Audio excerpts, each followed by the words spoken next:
important concept, that is microsporogenesis. So ಇಲ್ಲಿ word ಅಲ್ಲೇ ಇದೆ ನಿಮಗೆ meaning.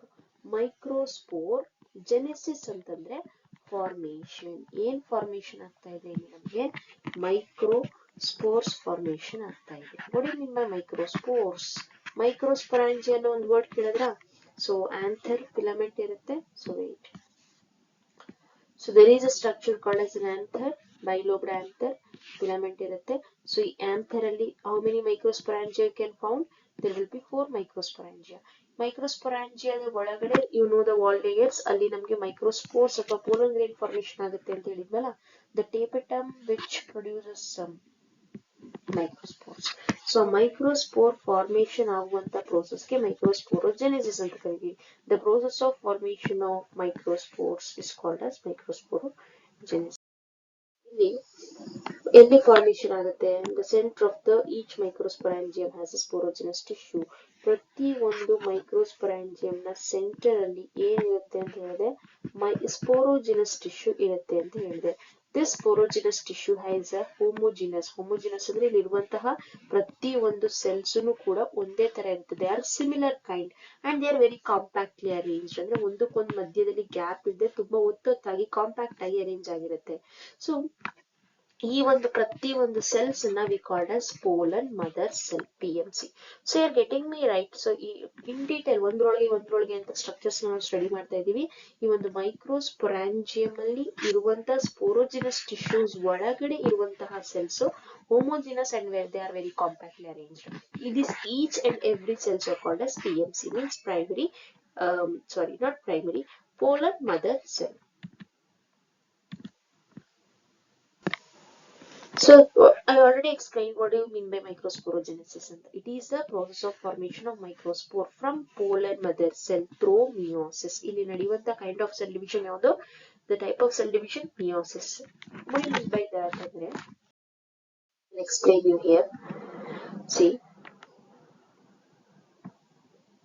this microspore mother cell is also called as pollen mother cell. ಎಲ್ಲಿರುತ್ತೆ pollen mother cell? In the sporogenous tissue. So ಈ ಒಂದು pollen mother cell ಏನಿದೆಯೋ, this pollen mother cell first undergo meiotic division. Meiosis 1 ಆಗುತ್ತೆ. So we have already studied in the first year class. ಏನಪ್ಪಾ ಅಂದ್ರೆ in meiosis a diploid cell will changes into haploid. ಅಂತಂದ್ರೆ ಇಲ್ಲಿ ಯಾವ type of reduction ನಡೆಯುತ್ತೆ? ಯಾವ type of division ನಡೆಯುತ್ತೆ? Reductional division. So ಹಂಗಂದ್ರೆ what is the ploidy of this primary mother cell? Sorry, the pollen mother cell. ಈ pollen mother cell ನ ploidy ಏನು? ಪ್ಲಾಯ್ಡಿ ಅಂತ ಇದು haploid and diploid and is diploid. Pollen mother cell is diploid. This diploid pollen mother cell undergo meiosis 1. This meiotic cell divisions to form a 2 daughter cells. ಈ ಎರಡು daughter cells ನ formation ಮಾಡುತ್ತೆ. ಈ ಎರಡು daughter cells ಮತ್ತೆ meiosis 2 ಆಗುತ್ತೆ. So these 2 daughter cells R haploid now. This 2 undergo meiosis. In meiosis 2 ಆದಾಗ every cells ಮತ್ತೆ ಎರಡೆರಡು ಸೆಲ್ಸ್ ಆಗಿ ಡಿವೈಡ್ ಆಗ್ತಾ ಹೋಗುತ್ತೆ. So all this 4 are also further haploid. ಅದು ಕೂಡ ಹ್ಯಾಪ್ಲಾಯ್ಡ್ ಸೆಲ್ಸ್ ಆಗಿರುತ್ತೆ. ಸೊ ಈ 4 ಸೆಲ್ಸ್ ಅನ್ನ ನಾವು ಟೆಟ್ರಾಡ್ಸ್ ಅಂತ ಕರಿತೀವಿ. Tetra means 4, tetrad. ಈ 4 cells later on undergo separation. 4 ಕೂಡ ಸೆಪರೇಟ್ ಆಗುತ್ತೆ. ಸೆಪರೇಟ್ ಆದ್ಮೇಲೆ we call them as pollen grains or also called as microspores. So ಈ pollen grains later on mitosis ಆಗಿ ಇಂಡಿವಿಜುವಲ್ ಪ್ರತಿ ಒಂದು ಮೆಚೂರ್ಡ್ pollen grain ಆಗಿ develop ಆಗುತ್ತೆ. So this is what the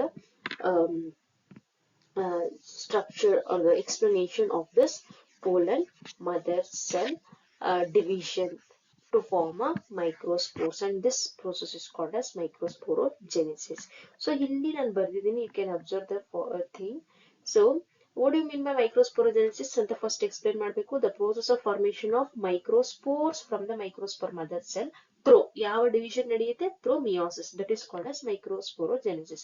In microsporogenesis ಅಲ್ಲಿ ನಮಗೆ ಬೇಕಾಗಿರೋ ಸೆಲ್ ಯಾವುದು ಪೋಲನ್ ಮದರ್ ಸೆಲ್ ಅಥವಾ ಮೈಕ್ರೋಸ್ಪೋರ್ ಮದರ್ ಸೆಲ್ ಎರಡು ಒಂದೇ MMC ಅಂತ ಕರಿತೀವಿ ಮೈಕ್ರೋಸ್ಪೋರ್ ಮದರ್ ಸೆಲ್ ಅಥವಾ ಪೋಲನ್ ಗ್ರೀನ್ ಮದರ್ ಸೆಲ್ ಎಲ್ಲಿರುತ್ತೆ ಇದು it is present in the sporogenous tissue this sporogenous tissue ಇರುವಂತಹ ಈ pollen mother cell first undergo a division called meiosis 1 meiosis 1 ಆದಾಗ ಏನ್ ಫಾರ್ಮೇಶನ್ ಆಗುತ್ತೆ there will be a two haploid cells formation ಆಗುತ್ತೆ this is the explanation this two haploid cells further undergo meiosis 2 to form a 4 haploid cluster of cells ಒಟ್ಟು 4 haploid structure formation ಆಗುತ್ತೆ that is called as tetrads ಅಂತ ಕರಿತೀವಿ microspore tetrad ಅಂತ ಕರಿತೀವಿ later this microspore tetrad undergo separation ಆದ್ಮೇಲೆ we call them as a pollen grain this pollen grain later develops into matured pollen grains so ಈ mitosis ಆಗಿ matured pollen grain ಆಗುತ್ತೆ this is not necessary need not to be right need not to write ಬರೀದಿದ್ರು ನಡೆಯುತ್ತೆ you can stop till here so later this pollen grains will develops into a matured pollen grains ಅಂತ ಬರೀಬಹುದು this is what about the microsporogenesis so next we'll study about the structure of the pollen grain or the male gametophyte so